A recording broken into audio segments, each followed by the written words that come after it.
Hello everybody, Zara here. Welcome back to the channel. Today's episode is going to be a little bit different as we're going over some of the new cards that were revealed on Magic the Gathering's website for Rise of Zendikar, which is releasing later this month. So this image right here is to show that there are some old mechanics that are coming back. So, for example, Lotus Cobra has Landfall, and Landfall is an effect that triggers whenever a land enters the battlefield under your control. In the case of Lotus Cobra, that's to add 1 mana of any color. They're also introducing double-faced cards. So, for example, this one is Pillarverge Pathway, which is it's like a plains. Tap, add 1 plains. But on the other side, it taps add 1 mountain. So a little bit of land fixing, not quite a dual land, but it can function as either or. Next one, we have Kicker. So Kicker, you may pay an additional, whatever the kicker cost is, to cast a spell. And when you do, it gets an extra effect. So if Blood Chief Thirsts example, Kicker is for 1 black and 2 colorless. It's usually 1 black, so you'd pay 2 black and 2 colorless. Destroy target creature or planeswalker with converted mana cost 2 or less. If this spell was kicked, so that's when you spend all of that mana, instead destroy target creature or planeswalker. So destroy target creature or planeswalker with converted mana cost 2 or less for 1, super useful. But then you get later on in the game, if the spell was kicked, instead destroy target creature or planeswalker. So they don't have to have converted mana cost 2 or less. So early game, a little bit of removal. Later on in the game, remove a lot more options. The next thing we're going to be going over is, to my knowledge, a new mechanic to Magic the Gathering called Party. So as they say, Zendikar is too dangerous to venture alone. Bring your adventuring crew with the new Party mechanic. So how Party works is your party consists of up to 1 each: Cleric, Rogue, Warrior, and Wizard. And all the party effects rely on those types of creatures being on the field. So going over the examples that they give us for this Party mechanic is, first one, Shepherd of Heroes. For 1 white and 4 colorless, Flying Angel Cleric. When Shepherd of Heroes enters the battlefield, you gain 2 life for each creature in your party. And as it says, your party consists of 1 each Cleric, Rogue, Warrior, or Wizard. So by itself, you have a Cleric in your party, so you gain 2 life. But let's say you have more in your party, you'll gain 2 life for each other creature type that consists or stays consistent to the party mechanic. Next, we have Desir, Beacon of Unity. 1 white and 4 colors. He's a human warrior, legendary creature, a 4/6. This spell costs 1 colorless less to cast for each creature in your party. So he's really nice addition. The bigger your party gets as you start to get your wizard, your warrior, your rogue, your cleric. He's really an inexpensive 4/6. His ability is for 2 colors or a blue, 2 colors or a black, 2 colors or a red, 2 colors or a green. Look at the top 6 cards of your library. You may reveal up to 2 Cleric, Rogue, Warrior, or Wizard and or ally cards from among them and put them into your hand. Put the rest on the bottom of your library in any order. So it looks like kind of a basis to create a deck centered around the party mechanic. I think that the party mechanic is going to make deck building rather interesting, because instead of playing like human tribal or rogue tribal, maybe you're trying to play something that incorporates more of them, or maybe even all of them, depending on what colors you're playing. I think it brings a new layer to deck building for this set. I think that's really cool. Moving on, we have Linvala, Shield of Seagate. Legendary Angel Wizard, 3/3 with flying. At the beginning of combat on your turn, if you have a full party, choose target non-land permanent and opponent controls until your next turn. It can't attack or block, and its activated abilities can't be activated. Sacrifice Linvala. Choose hexproof or indestructible. Creatures you control gain that ability until end of turn. So she's protection. She helps control your opponent's cards by making it so they can't attack, block, or activate abilities. She supports the whole concept of having a full party. So maybe we'll see some decks that incorporate her in the future using all of the party creature types. Next, that kind of goes along with the same mechanic, also blue, white, and 4 colorless this time. Instant Speed. This spell costs 1 colorless less to cast for each creature in your party. So if you have a full party, this card costs 1 blue and 1 white. Really cheap for its effect of you gain 3 life and draw 3 cards. Drawing 3 cards for 2 mana sounds amazing to me, and I could see a deck that incorporates both Spoils of Venture and Linvala, the Seagate, in it. Last but not least, we have Acquisitions Expert for 1 black and 1 colorless. When Acquisitions Expert enters the battlefield, target opponent reveals a number of cards from their hand equal to the number of creature cards in your party. You choose one of those cards, that player discards that card. It's a 1/2. This card I find really neat because the more creatures you have in the party, the more knowledge you get, more information you get on your opponent's hand, and then you can choose which card to discard. Unlike a card like Kitesail Freebooter, which can't pick any card, this card can. It's just the amount of creatures in your party determine the amount of cards, the amount of knowledge you get, the amount of cards you get to see to influence that decision. Even by itself, you can discard 1 card from your opponent's hand, but if you have more creatures, so you just get more knowledge, and then maybe you can pick the better card, maybe get rid of a key combo piece. Overall, I think it's a really interesting card, and it's something that I'm looking forward to playing in the future. Finally, the last thing I want to be going over is the modal double face cards, because I think that this is a really cool mechanic to be bringing into the game and can solve quite a few problems that the game could potentially have. For example, they count as lands on the other side. So Emeria Shattered Skyclave. As Emeria Shattered Skyclave enters the battlefield, you may pay 3 life. If you don't, it enters the battlefield tapped. So it's kind of like a shock land, but it can add 1 white to your mana pool. On the other side, let's say you don't need the mana. It's a sorcery. Create 2 4/4 white angel warrior creature tokens with flying. Non-angel creatures you control gain indestructible until your next turn. It has the dual utility. 2 tokens, indestructible. But let's say you draw early game and you're not going to be casting a 7 mana card. Well, now it's a land. Yeah, it might enter the battlefield tapped, but you can also pay life and it won't. It helps with maybe you're getting, as they say, mana screwed, and you're not getting enough mana to play your cards. Well, now your cards are mana as well. That's a really awesome concept in my opinion, and I'm really excited for that in the future. But here we are. Let's go over some of the double face cards. Kabira Takedown. Kabira Takedown deals damage equal to the number of creatures you control to target creature or planeswalker, and on the other side, it is a land that enters the battlefield tapped, taps for white mana. Next, we have Makindi Stampede for 2 white and 3 colors. Creatures you control get +2/+2 until end of turn. And on the other side, it is a land. Enters the battlefield tapped. So we already have some lands with dual utility. Pretty nice. Even if you're playing it just for the land, the fact that you can draw it later in the game and not need the land, well, now you have something else, something that's not land, something that you can play off the top, which is really nice addition to this game. Next, we have Ondu Inversion for 2 white, 6 colors, sorcery speed, destroy all non-land permanents. Really, really big removal tool. On the other side, it's a land, enters battlefield tapped. Next, we have Sejiri Shelter for 1 white, 1 colorless. Target creature you control gains protection from the color of your choice until end of turn.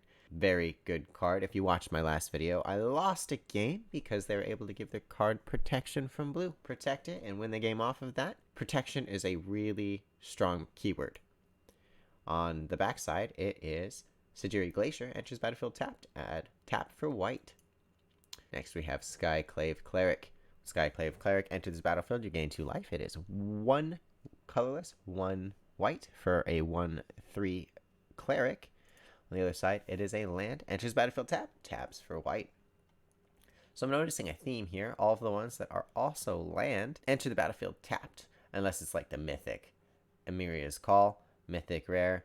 It enters the battlefield untapped if you pay 3 life. Next, we're moving on to the blue double-sided cards. We have Baleen Veil, 1 blue, 1 colorless. Creatures your opponent control get -2/-0 until end of turn. The other side, it is a land that enters the battlefield tapped, taps for blue. Moving on, we have Glasspool Mimic for 1 blue, 2 colorless. Shapeshifter Rogue. You may have Glasspool Mimic enter the battlefield as a copy of a creature you control, except it's a Shapeshifter Rogue in addition to its other types. It's a 0/0. 0/0 because it comes in as something else, so its stats aren't important. But on the other side, enters as a land. Glasspool Shore enters battlefield tapped, add 1 blue mana. Then we have Jwari Disruption, instant spell, 1 blue, 1 colorless. Counter target spell unless his controller pays 1. Pretty simple counter spell. But on the other side, it's a land. So maybe you don't need a land. You have a counter spell if your opponent taps out in your hand. really nice. I'd like to pick up a play set of these, I think, if I'm playing blue, just because their land and their counterspell, that's pretty nice. Next we have Seagate Restoration. 3 blue and 4 colorless. Sorcery. Draw cards equal to the number of cards in your hand plus 1. You have no maximum hand size for the rest of the game. That's pretty powerful. Doubling cards in your hand plus 1. No maximum hand size for the rest of the game. It is very expensive, so you need to be in a very dominant position on the game. But I think if you're able to resolve this, you should be in a position where you win the game. On the other side, it is a land. As Seagate Reborn enters the battlefield, you may pay 3 life. If you don't, it enters the battlefield tapped. So just like the other mythic land, you can pay life to have it come in untapped, and it adds 1 blue. Really, really cool card for a blue control deck. Next, we have Slundi Vision. For 1 blue, 2 colorless, look at the top 6 cards of your library. You reveal an instant or sorcery card from among them and put it into your hand. Put the rest on the bottom of your library in a random order. Other side, it's a land, enters battlefield tapped, taps for blue mana. Next we have Umara Wizard. For 1 blue, 4 colorless, creature Merfolk Wizard. Adds to the whole party mechanic. It's a 4/3 creature. Whenever you cast an instant, sorcery, or wizard spell, Umara Wizard gains flying until end of turn. So it can be a 4/3 flyer if you're adding some more wizards. On the other side, it is a land. Umara Skyfalls enters the battlefield tapped. Add 1 blue. Next, moving on to black, we have Agadeem's Awakening. 3 black and X. Return from your graveyard to the battlefield any number of target creature cards that each have a different converted mana cost, X or less. So the more you cast, the more things you can get back. Remember, they all have to have different converted mana costs for the ones that you add, and all has to be equal to X or less than X. So you can recur a lot of different cards, as long as you're playing a deck that has variance in your CMC. The backside of it is Agadeem the Undercrypt. Land. As Agadeem the Undercrypt enters battlefield, you may pay 3 life. If you don't, enters battlefield tapped, add black. So it looks like all of the mythic rare double-faced cards have that clause that you can pay 3 life to have it enter untapped, which is pretty cool. Moving on, we have Blackboom Rogue. For 1 black, 2 colorless, it's a human rogue, 2/3 creature with menace. Means it can't be blocked except by 2 or more creatures. Second effect, Blackboom Rogue gets +3/+0 as long as an opponent has 8 or more cards in their graveyard. This is really nice considering other rogue cards can start milling the opponent from previous sets. So once they have 8 or more cards in their graveyard, it's a 5/3 with menace, so it has to be blocked by 2 or more creatures, meaning you're probably going to be taking out those creatures, or you're going to be getting in for 5 damage. Pretty cool rogue. Next we have Hagra Mauling. For 2 black and 2 colorless. This spell costs 1 less to cast if an opponent controls no basic lands. Destroy target creature. Interesting addition, considering all of these cards are lands, but they're not basic lands. So if somebody's playing a deck that's focusing on these double-faced cards, and they're not playing basic lands, maybe even they're playing some dual lands and some double-faced cards, for 2 black and 1 colorless, because it costs 1 less to cast if they don't have basic lands, you can destroy target creature. That's interesting. Punishing people for using the new mechanic. That sounds like fun to me. Next, we have Malakir Rebirth. For 1 black, instant speed. Choose target creature. You lose 2 life. Until end of turn, that creature gains. When this creature dies, return it to the battlefield under its owner's control. It helps combat removal. Maybe there's a creature that somebody's trying to take out that you really want to have on the field. For the low cost of 2 life, that creature can come back. On the other side, it is a land, Malakir Mire. Malakir Mire enters the battlefield tapped. Tap to add 1 black mana. Next, we have Pelakka Predation. Sorcery. For 1 black and 2 colorless, target opponent reveals their hand. You choose a card from it with converted mana cost 3 or greater. That player discards the card, kind of going back with that hand control theme. And on the other side, it is Pelakka Caverns. Pelakka Caverns enter the battlefield tap for 1 black mana. Next, we have Zoth Consumption. For 2 black and 4 colors. Each opponent loses 4 life, and you gain 4 life. On the other side, it is a land. Enters battlefield tap to add 1 black mana. Moving on to red, we have Akoum Warrior. For 1 red and 5 colorless. It's a 4/5 with trample. And on the other side, it is a land, Akoum Teeth. Enters the battlefield tapped. Add 1 red. Then we have Kazul's Fury for 1 red and 2 colors. As an additional cost to cast this spell, sacrifice a creature. Kazul's Fury deals damage equal to the sacrificed creature's power to enter any target. It is instant speed. Kind of helps with Red's very aggressive playstyle, just burning the opponent to death. On the other side, it is a land. Kazul's Cliffs enters battlefield tapped. Add 1 red mana. Next, we have Shatterskull Smashing. There's their mythic. For 2 red and X, Shatterskull Smashing deals X damage divided as you choose among up to 2 target creatures and or planeswalkers. If X is 6 or more, Shatterskull Smashing deals twice X damage divided as you choose among them instead. That is really cool. And on the back side of this card, Shatterskull Hammerpass, as it enters battlefield, you may pay 3 life. If you don't, enters tapped, just like all of the other mythic lands. Moving on, we have Sogmad Treachery for 2 red and 3 colors. Sorcery. Gain control of target creature until end of turn. Untap that creature. It gains haste until end of turn. If you guys watched my last video, that happened to me with a similar card. It's rather annoying. On the other side, it is a land, Sogmad Ruins. Sogmad Ruins enters battlefield tap. Add 1 red mana. Moving on, we have Spikefield Hazard for 1 red mana. Instant speed. Spikefield Hazard deals 1 damage to any target. If a permanent dealt damage this way would die this turn, exile it instead. On the other side is the land. Enters battlefield tapped for 1. Taps for 1 red mana. Finally, for red, we have Valakut Awakening, 1 red and 2 colorless. Put any number of cards from your hand on the bottom of your library, then draw that many cards plus 1. Kind of helps you fix your hand. Don't know how useful it's going to be, but remember, on the other side, it is still a land. Enters battlefield tapped. Tap for 1 red mana. Next, we have green. Bala Ged Recovery. For 1 blue and 2 colorless. Return target card from your graveyard to your hand. Other side is the land. Enters battlefield tapped. Add 1 green mana. Bala Ged Sanctuary. So the recovery, target card from your graveyard to your hand, it's any card. That's a pretty cool effect. Moving on, we have Kazandu Mammoth, 2 green, 1 colorless. Creature Elephant. It's a 3/3 with landfall. Whenever a land enters the battlefield under your control, Kazandu Mammoth gets +2/+2 until end of turn. So if you're playing green, you have ways to put multiple lands on the battlefield per turn. This thing can get pretty beefy, especially for a 3-cost creature. And on the other side, it is a land. Kazandu Valley enters battlefield tapped. Taps for 1 green. Kalani Ambush, 1 green, 2 colorless. Instant speed. Target creature you control fights target creature you don't control. Nice removal tool, especially when you have some beefy creatures in green. The other side, it is a land. Enters battlefield tap. Kalani Territory. Taps for 1 green mana. Next, we have Tangled Florahedron for 1 green and 1 colorless. It's an elemental creature. Taps for 1 green mana. It's a 1/1. On the other side, it's a land. Enters battlefield tap. Tangled Veil. Taps for 1 green mana. Next, we have their mythic land. Mythic double face card. 3 green, 4 colorless, just like most of the other ones. Sorcery speed. Look at the top 7 cards of your library. You may put a creature card from among them onto the battlefield.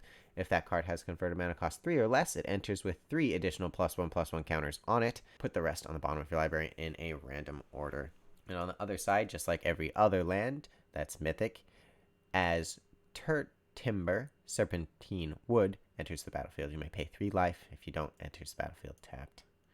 Pretty cool card. 3 additional +1/+1 counters if the card is 3 or less, but you are paying 7. But you're looking at 7 cards and you cast any creature from among them. So super good card. If you whiff and you hit some low converted mana cost creature, it still gets buffed. Maybe there's some combos with this where you want to see a low CMC creature. We'll have to find out in the future. Last for green, we have Vastwood Fortification for 1 green instant speed. Put a +1/+1 counter on target creature. On this other side is a land Vastwood Ticket. Enters battlefield tapped. Taps for green mana. Now we have our lands. Branchloft Pathway. Taps for green. On the other side, Boulderloft Pathway. Taps for white. Brightclimb Pathway. Taps for white. Other side, Grimclimb Pathway. Taps for black. Clearwater Pathway. Taps for blue. Other side, Murkwater Pathway. Taps for black.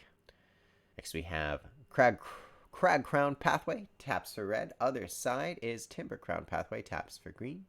Needleverge Pathway. Taps for red. Other side, Pillverge Pathway. Taps for white. We have River Glide Pathway taps for blue. Other side, Lava Glide Pathway taps for red. And that is it. As you can see, with the new additions of these lands and all of the double-faced cards that also count as lands, basic lands aren't going to be taking up as much of your deck, I think. I think a lot of decks are going to opt to play some of these cards, even if they enter the battlefield tapped. They have dual utility. I think that the double-sided card is a super interesting mechanic, and I'm really happy to go over that today.